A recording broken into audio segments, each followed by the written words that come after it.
Good day, Bahamas, and welcome to Bahamas Facts. And I'm your host, Kyle Craven Dean.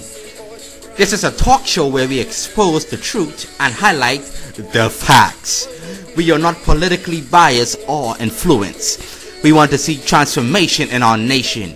We want to see change. Bahamas, we are here for you.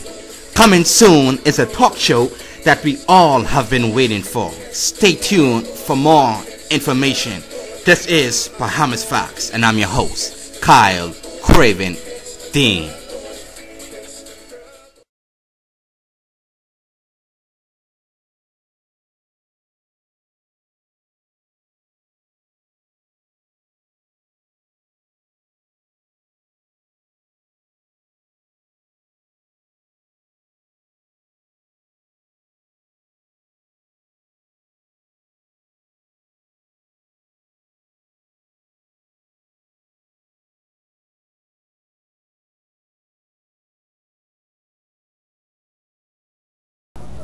Ready?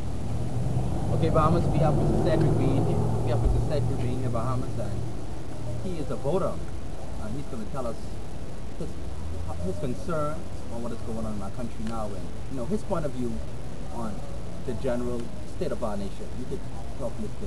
Green.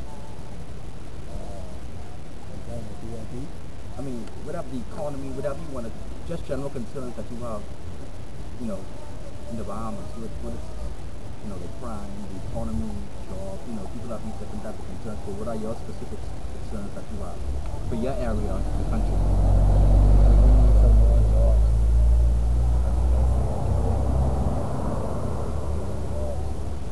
So you feel as though, that our current government has done what they said it's going to do. It has create jobs, empower the unions and all this stuff. Our current government said that they were going to do this, but you feel as though that they have come through with their promise. So you feel as though the government has done well in supplying jobs. What do you think about this new job program? I mean, not the Bahamas. It's a new job program that the government just implemented, where they're going to hire 2,000 people, pay them $210 to be something like that. But it's not permanent. It's a temporary fix. What do you views on that? Do you think it's effective? Do you think you need something more substantial than just this, election gimmick? Yeah, we need more than that. And another question is that, do you believe that the state of the economy is because of crime being so high? Alright. So, any last words you want to tell our Bahamas? They should do better between 2012. So the crime rate could stop. But we could do better in the Bahamas. Okay. Roughly that. What is your views on what's going on now? In terms of jobs,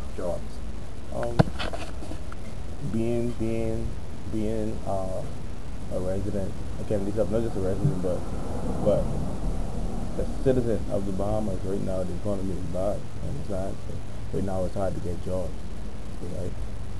So what we need to do right now in terms of getting jobs is developing programs that would help those who are involved in the street, not just in the street. I'm talking about people who are in the street, criminals, and people who are first-time offenders. If we could get programs in place, let's say a first-time offender program that can help certain people in the community clean up their records, in terms of, to get them back on the road where they need to go. Because once you make a mistake, or once you have something on your record, that's just someone over.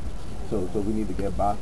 That's the problem. That's where the killing and stuff coming from criminals, from people who already committed crimes before. So what we need to do, we need to tackle that problem. The problem is getting those who are such criminals, or who have done stuff in the past, and cleaning them up, getting them back in the right state.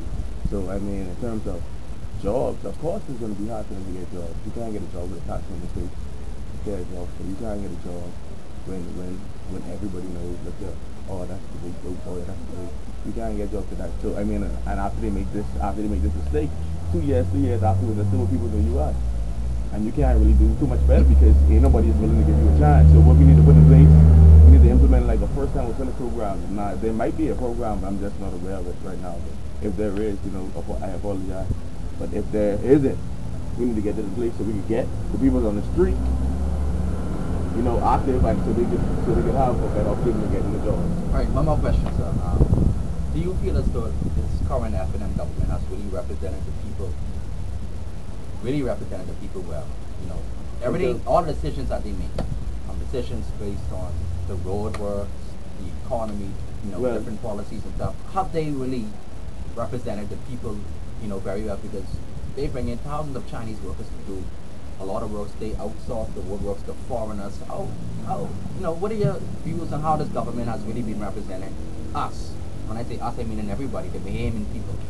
Well, the only thing we know about the government, and the only thing they put in the forefront is the stuff that they do good. The stuff that they mess up on, the stuff that they don't do, we don't see it, right? We don't see stuff like that unless it's something to do with political, it's times like election times and everybody's good at getting through it, right? So in terms of how the government representing us and the road F&M and the road and stuff like that, if you look back, how long the road you finished? A long time ago, right? How long all these festivals you finished? A long time ago. Tourism right now, like you said, the economy is bad. Industrial tourism is on the fall right now, right? So what we trying to do, we understand tourism is fall, so what we need to do is focus on other stuff like agriculture. We spend thousands and thousands of dollars bringing imports from different countries and stuff. If we could grow them here, we could save export, we could save oil and stuff like that. I know y'all heard about the story with the oil and on the island, and all this conflict has come up. We could save money in different revenues. What I'm saying? And bringing people to the Bahamas now, we understand that the Bahamas project is here to provide jobs and also to get tourists back, coming to the Bahamas. And you can't bring tourists in the Bahamas without having roads and stuff developed like that. So what the government doing, yes, it's good for the Bahamas, and the tourists that come in is gonna be a good, they're gonna have good memories with the Bahamas. They're gonna be thinking about the big portals and roads and all this good stuff. And What's your take? There's the current, how I feel, basically, government actually sold BTCs for $6 million less than they actually said they did. They said they sold it for 210, but reports really say that it was sold for $204 million to Cable and Wireless. I believe it's a slap in the Bahamian people's face, because I'm certain that there is a Bahamian organization that could really run our telecommunications in our country. What do you feel about the selling of BTC? They own 40% now. 9% is going for public shares, and Cable and Wireless owns 51%. And our Minister for State for Finance comes on and says that 49 and 51 is the same thing. We have politicians that seem to be not good in maths, but they run in finances. What is your take on all of this? My take on all this BBC selling and all that good stuff. Well, my point of view is I think the government,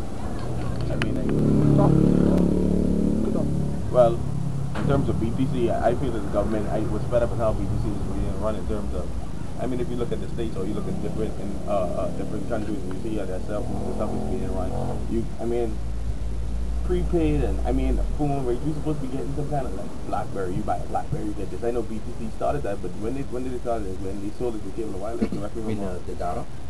Not the data, but different. Like how they say, you buy a BlackBerry and we give you this. Or different features.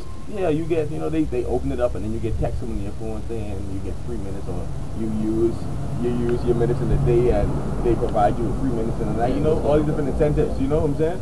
So we saying the beam to do it right, but once we have it, we get to do something with it. We can't just say we can do it. Then we do it. Then Then we have to rely on foreigners. May I ask a question?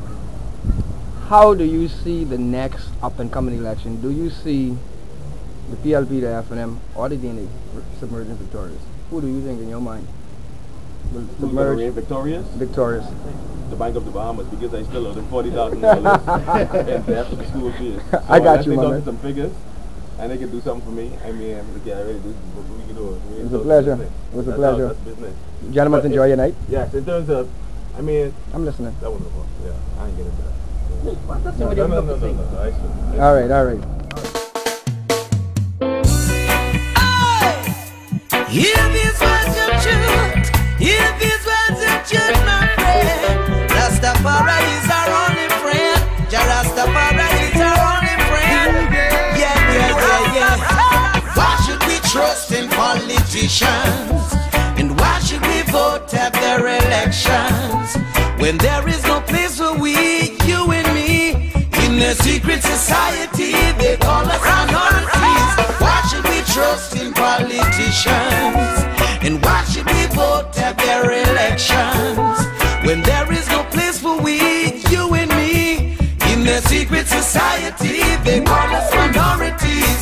Them have them new plan I implement, and it's their new world order government. We're in such a predicament. They're gonna treat us all like shit again, yeah. You know, to this there is no mystery. Still only those who have passed to see they will see. It's only injustice and hypocrisy they're setting up for you and me. So why should we trust in politicians? And why should we vote at their elections when there is no place for we? All Rastafari set us free, yeah. We gather in one accord, chant 7 songs a day, and chase their evil adversaries away, yeah. We gather in one accord, chant 7 songs a day. The Lion of Judah will come change, yeah. So why should we trust in politicians?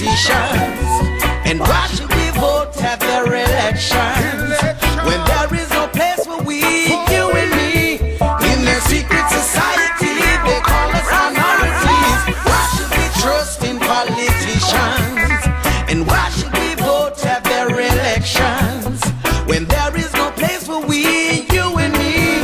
In a secret society, they call us minorities. They want one country to run the world, making it hard for the boys and girls.